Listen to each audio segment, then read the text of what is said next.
আচ্ছা।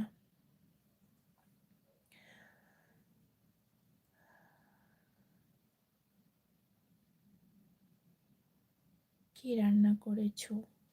আমি রান্না করেছি আজকে। আমি সত্যি কথা বলতে বললাম না, আমি ঘুরতে গিয়েছিলাম। আমি বাপ্পির বাড়ি গেছিলাম। ভুল হলে ক্ষমা করে দিও।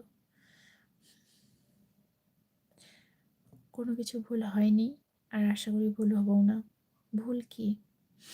বন্ধুত্বের মধ্যে একটু ভালো মন্দ কথা হয়ই, সেটা কোনো ব্যাপার না।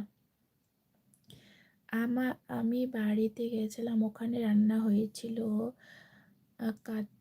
কাতলা মাছ ছিল, ফুলকপি আলু দিয়ে হয়েছিল, আর পাবদা মাছ হয়েছিল পোস্ত বাটা দিয়ে, ডাল হয়েছিল, চাটনি হয়েছিল, পাঁপড় ভাজা হয়েছিল, তারপরে মাংস ছিল, তারপরে লুচি ছিল, পায়েস ছিল, মিষ্টি ছিল,